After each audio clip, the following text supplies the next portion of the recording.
So in the next few minutes, what am I going to show you? I am going to show you exactly how small business owners are gaining access to $50,000 all the way up to $250,000 in business funding, even when starting from zero. Now, who am I? My name is Ben Kofi, aka Credit Kofi. I'm a funding specialist, and I help small businesses, that is, in the United States of America, gain access to the money, the moolah, the bling, and the ka-ching. I help you guys gain access to funding so you can gain access to your freedom. Let's get it. So what if I told you the only thing that's standing in your way from gaining access to six figures, so $100,000 in available capital, is a 15-minute process that no bank out there across the USA is basically ever explained to you. You would think to yourself, okay, this is all hype, this is all clickbait, etc., etc. But it's actually true. I'm going to tell you why. So over the next few minutes, I'm going to expose a system that thousands of American entrepreneurs are basically using right here, right now, in order to gain access to funding without touching a dime of their savings. Also, on top of that, they're not begging investors, okay, and giving away a portion of their money. They're not gambling with high interest rate loans as well. None of that stuff. And the fact of the matter is, a lot of business owners, small business owners out there in the USA, actually qualify for this funding, but they don't know the hoops in which they have to jump through, and there's not many hoops in order to gain access to the cash. So what's the number one reason why you think that individuals who have businesses don't get funding? And it's not income, it's not experience, it's not even the business itself. It's basically, it starts with a lack of structure. So what I'm going to first of all show you guys is how to structure holistically a business system that is ready to gain access to funding in the first place. So imagine being able to access more funding in 3 days than you have ever in the last 3 years of your business, if you've had your business for that long. And all it's about, or all it pertains to, is you changing one thing, okay? One thing as far as your paperwork is concerned. Now, what am I talking about? Now, before lenders even give you a singular dollar, okay, they're looking at this one singular thing. Now, that one singular thing is your credit profile. It's not your income, it's not your business revenue, but your profile. Now, you need to start thinking about it like your personal or your financial resume, as you will, or your CV, as they call it back in Europe, okay? Now, the secret is you need to have, okay, a good credit profile. Now, this doesn't necessarily mean that you need a perfect 850 credit score, and it doesn't necessarily mean you need an 800 credit score or 700 credit score. It's to do with a clean profile. And let me explain or go a little bit deeper. Everyone puts their effort and their energy on the credit score. It's not about the credit score, it's about the credit profile. You could have a 600 credit score but have a more rounded credit profile. So let's start with comparables. Let's say you've proven that you can handle 100,000. Let's say you've got an i8 BMW on finance, or some other sort of exotic car a Corvette that amounts to around about the 80,000, 100,000 mark. Okay, you're paying for this on finance, but you're managing the payments. You haven't missed any payments. That is a comparable. So you're basically showing to the bank, the credit union, that you have the power, the stability, and the behavior and the income and the means in order to manage that kind of credit, okay?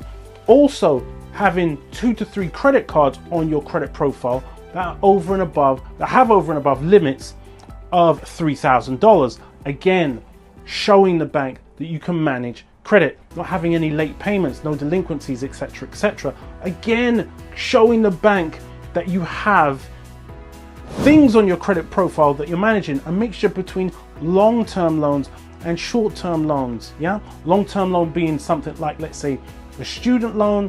A short-term loan could be something like, let's say, a payday loan, if you take payday loans. But having that profile that's rounded, showing the bank that you have good behavior, basically gets your foot in the door to gain access to the bigger amounts. So again, you could have a lower credit score, but a thick, not a thin, but a thick credit profile. And this basically makes you look more credible and trustworthy to the banks. However, if you want to know about credit scores, minimum try and come in with a 680 to 700.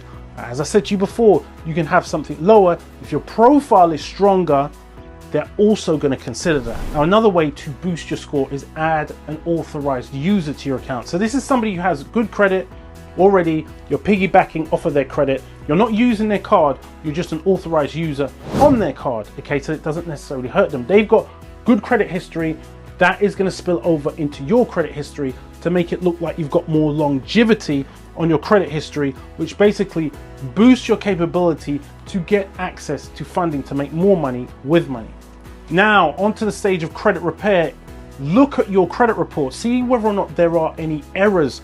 Remove those errors strategically, duplicate addresses, differentials in numbers as far as account numbers are concerned. A lot of these credit agencies make a lot of errors. They harvest tons of data and their systems make errors, believe it or not. It was once said, or it's still said rather, that it's over 70% of credit reports have some form of error on them in the United States of America. Now, onto the topic of utilization. I'm always talking about utilization, credit utilization that is. You want to make sure that your credit utilization hovers around about the 30% mark. 10% is great, not realistic for everyone, but around about the 30%. You can push it to 40%, but 30% is the sweet spot. Now, what if I told you that your business can qualify for funding and not make it not be making a singular dollar? Okay, now it's all about setting yourself up right in the exact way in which the banks want you to be set up, and here's how. Now, this is the part that basically separates funded entrepreneurs from frustrated entrepreneurs, okay, that banks just simply won't lend to, and they won't even look at. Now, they lend to businesses the moment your business is structured the right way, structured correctly, and it doesn't look like it's any sort of a risk to them, okay? So in essence, what do you need to do? You need to start looking like an asset. Now, what does the blueprint of an asset look like? Here it is. So you need to form an LLC, okay? You cannot look like you're a hustle, no sole proprietorships. If you want to go C Corp, S Corp, that's different taxation. That's normally when you're going bigger, you're looking for investors, etc., etc. But for small businesses across the United States of America, it's normally an LLC. An LLC is the entity that you're looking at. You need to open up a business checking account. So banks need to know or need to see that your personal finances and your business finances are completely separate. You need to get an EIN number, okay? That's basically your business's social security number. Your business information, it needs to match everywhere. It needs to be consistent on the Secretary of State, consistent with the IRS, okay? Consistent as far as your website is concerned. Consistency. Now you need to establish business credit profiles with vendors, net 30s, net 60s, sorry, small accounts, etc., etc. Also, you need to register with Experian, Equifax, and Dun & Bradstreet. So in essence, banks approve businesses that look fundable. Now, banks, let me tell you something about them. They're very smart. As you and I know, they handle a lot of money. They give money to businesses that look fundable, not necessarily businesses that are profitable. So there are businesses out there all day long that we deal with. You know, there's a business last year was bringing in 1.2 million a month, and they didn't get funded. Can you imagine that? This is what happens. This is why structure is so important. So if the only thing that is stopping your business from growing, from exploding exponentially is money, that problem basically stops today. Now, why can I say that with so much confidence? Is because I've given you the blueprint, and I haven't even given you the full spectrum of what is out there as far as business funding is concerned. So here's the basic blueprint, okay? You need to build yourself or your business so you are lender friendly, more so yourself, because it's your personal credit. So it needs to be 680 and above, okay?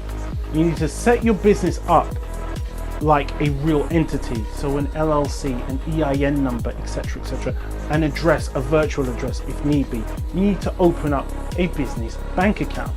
Use 0% capital to launch, okay? To launch, to grow, to scale, because of the fact that you're not risking as much, and you're not risking your own personal finances or your own personal savings. So with 0%, it's easy to expand your business. It's easy to open up a new location. It's easy to buy inventory. You can scale up with ads. You can hire a team. You can invest in equipment. You can launch an Airbnb business, buy inventory, or upgrade your whole entire operations.